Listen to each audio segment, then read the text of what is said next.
Hay figuras que nacen del miedo colectivo, del susurro de los foros digitales y de la imaginación desbordada de una comunidad hambrienta de misterio. Una de esas figuras, quizás la más emblemática de la era digital, es Slenderman.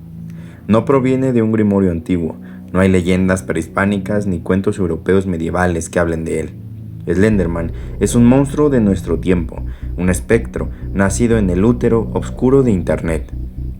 Apareció por primera vez en junio de 2009 en un hilo del foro Something Awful, un sitio conocido por sus concursos de Photoshop y humor negro. El usuario, Erik Knudsen, bajo el seudónimo de Victor Surge, respondió a un reto del foro que pedía crear imágenes paranormales falsas. Él subió 2 fotografías en blanco y negro de niños en un parque, acompañadas por una figura alta, sin rostro, vestida con traje y con brazos anormalmente largos. Pero lo que hizo que sus imágenes se viralizaran no fue solo la manipulación gráfica, sino los textos que añadió a las imágenes. No queríamos ir, no queríamos matar. Su presencia silenciosa y su largo alcance nos asustó y nos confortó al mismo tiempo. 1983, fotógrafo anónimo, presuntamente desaparecido. Estas líneas misteriosas sembraron una narrativa que la comunidad no tardó en regar como si fuera una semilla. Lo que era parte de un juego se convirtió en un mito. Slenderman no tiene rostro, su cabeza es blanca, lisa, sin ojos, boca ni nariz.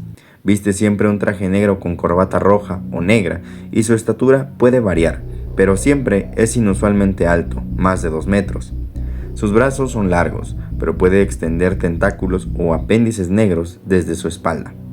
Lo más inquietante de su presencia silenciosa, casi hipnótica, nunca se le ve atacar directamente, no corre, no grita, simplemente está ahí, observando, y eso es lo que lo hace tan aterrador.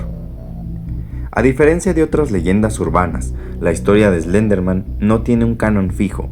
Su mitología fue creciendo de manera colectiva y caótica en foros, blogs, YouTube y juegos de terror.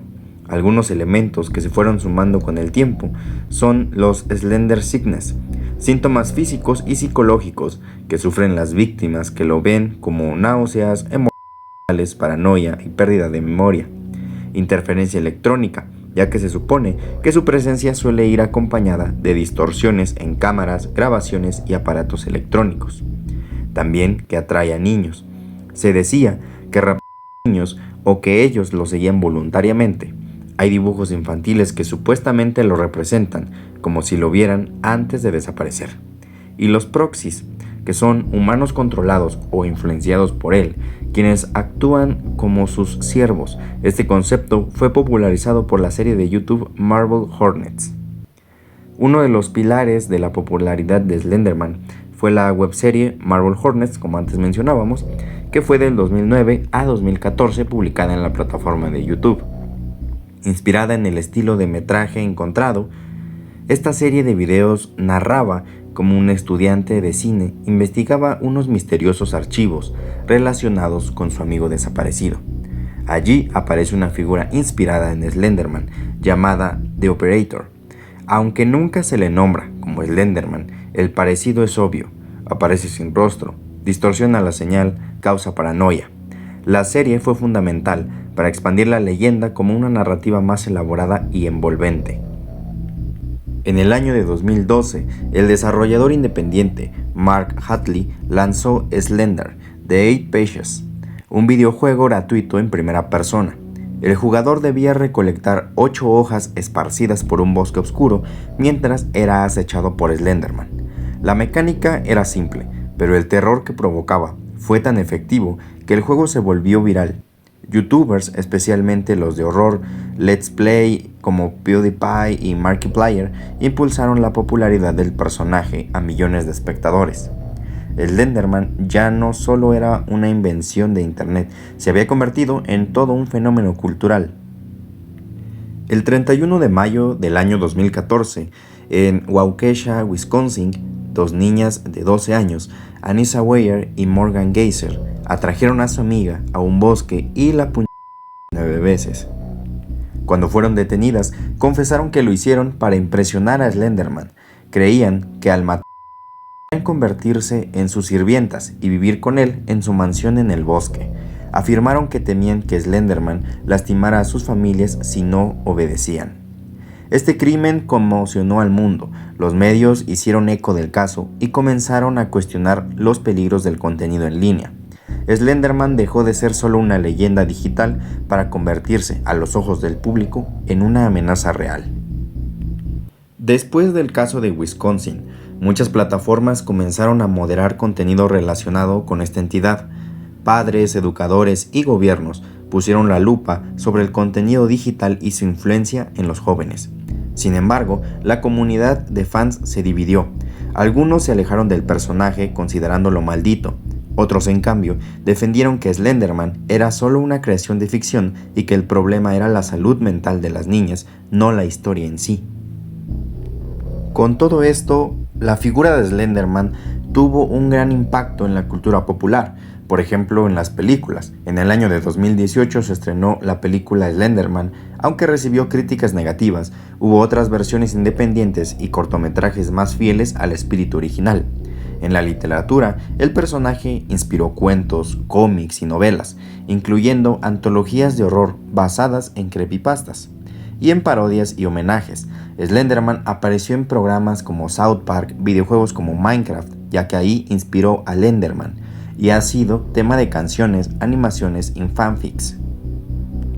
Aunque Slenderman es producto de la ficción, han surgido teorías conspirativas que aseguran que ya existía antes del año 2009 y que Knudsen solo fue el canal para darlo a conocer. Algunas personas aseguran haberlo visto en sueños, en los bosques o incluso en pinturas antiguas. Otros lo relacionan con seres como el hombre del saco, los grises, que son extraterrestres altos y sin expresión, o figuras mitológicas como el Wendigo o el hombre palo.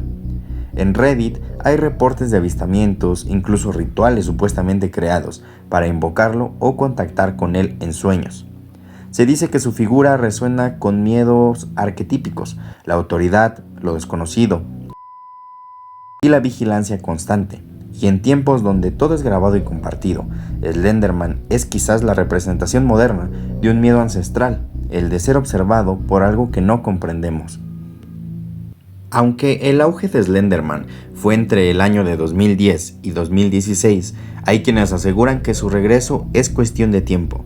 Los TikToks de creepypastas, los videos de terror y el auge de juegos de terror siguen manteniéndolo vivo. De hecho, hay un renacimiento del Slenderverse en redes como TikTok, donde usuarios aseguran haberlo visto o recibido mensajes extraños después de mencionarlo. En algunos rincones de Reddit y otros foros, a esta entidad se le ha relacionado con experiencias que rozan lo paranormal.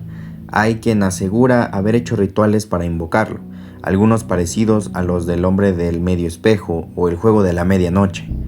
Hay también quienes lo vinculan con un egregor, una entidad que nace de la energía colectiva de quienes creen en ella.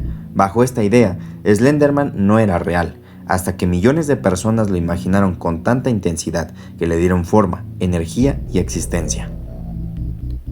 Después del crimen de Wisconsin, aparecieron otros casos aislados de niños que aseguraban haber visto o hablado con este ser. Uno de los más documentados ocurrió en Florida, donde una niña de 12 años trató de prender fuego a su casa con su familia adentro, porque Slenderman le habló en sueños. Estos eventos, aunque escasos, han sido analizados por psicólogos como ejemplos modernos de histeria colectiva digital, similar a los casos del juego de la ballena azul o el Charlie Charlie Challenge. Slenderman no es solo una criatura, es un espejo. Refleja nuestros miedos más profundos, nuestra obsesión por lo paranormal y nuestra necesidad de contar historias. Nos recuerda que en la era digital, los mitos no necesitan siglos para nacer, solo necesitan un foro, una imagen borrosa y una mente creativa. Y que a veces lo más aterrador no es lo que vemos, sino lo que creemos haber visto. A continuación, les comparto una historia que ha sido recopilada. Yo no soy de creer en cosas raras, ni en lo paranormal, ni en los monstruos, ni en esas tonterías que circulan en internet. Pero desde que tenía 9 años, hay algo o alguien que nunca me ha dejado en paz. A veces creo que lo inventé, Otras veces estoy seguro de que me está observando, incluso ahora. Todo empezó en una casa que rentábamos en las afueras de Wisconsin, rodeada de bosque por 3 lados, y al frente solo un camino de tierra que desaparecía en lo negro. Era una casa barata, vieja y con un mal presentimiento desde que entramos. Mis padres no notaban nada raro, pero yo sí. La primera vez que lo vi fue una noche que no podía dormir. Me despertó un ruido, algo así como un zumbido eléctrico, como cuando la tele está mal sintonizada. Fui a la ventana, estaba empañada, la limpié con la manga de la pijama y entonces ahí estaba, una figura alta, muy alta, parada justo en el borde del bosque. No se movía, no se escuchaba nada, solo estaba ahí, mirándome, aunque no tenía rostro, ni ojos, ni boca, ni nariz, solo una cara blanca, lisa, como si fuera de porcelana, y un traje negro con corbata.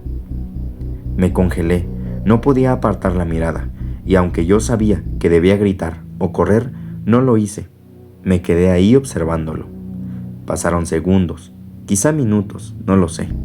Entonces, sin moverse, desapareció, como si se hubiera desvanecido en el aire. Esa noche no dormí, y a partir de ahí empezó el tormento. Durante semanas lo vi en diferentes lugares, en el techo de la casa de enfrente, en la esquina del pasillo, en el reflejo de la ventana del microondas. Siempre de pie, siempre en silencio. Mi mamá decía que estaba inventando cosas, que era por los videojuegos o por el internet, pero yo no buscaba esa cosa me encontró a mí. Empecé a tener ciertos síntomas, dolores de cabeza, náuseas, sangrados de nariz. Las luces parpadeaban cuando pasaba por una habitación. Mi gato no quería entrar a mi cuarto. Los dibujos que hacía en la escuela tenían un símbolo que no recordaba haber hecho, un círculo tachado con una cruz, el símbolo de este ser al parecer. Una noche me desperté con la garganta seca. Fui a la cocina por agua. Cuando pasé frente al ventanal que da al patio, lo vi de nuevo, pero esta vez estaba más cerca, apenas a unos metros. No me moví, pero tampoco podía mirar a otro lado. Él levantó un brazo. No era un brazo normal, era largo, demasiado largo, y de su espalda salían cosas, como tentáculos, sombras que se movían solas, como si estuviera hecho de un humo oscuro. Y en ese momento, mi nariz empezó a sangrar. Me caí al suelo, perdí la conciencia. Me desperté en el sillón. Mi mamá decía que me había desmayado por falta de azúcar, que todo estaba en mi cabeza, que era estrés, que era mi imaginación. Pero entonces le pregunté: ¿Tú fuiste la que cerró la puerta del patio anoche? Ella me miró confundida. ¿Cuál puerta? Salimos a revisar. La puerta corrediza estaba abierta, y afuera en el suelo húmedo había huellas, no de zapatos, no de pies. Eran alargadas, estiradas, como si algo inhumano hubiera estado ahí. Desde entonces me he mudado de casa, cambié de ciudad, hasta cambié mi nombre en internet, pero a veces siento que eso aún me sigue, que se aparece de nuevo en mis sueños, que distorsiona las pantallas, que cada vez que lo menciono se acerca un poco más. Y por eso grabé todo esto, porque quiero dejarlo dicho antes de que se me olvide, antes de que me borre, como lo ha hecho con otros tantos.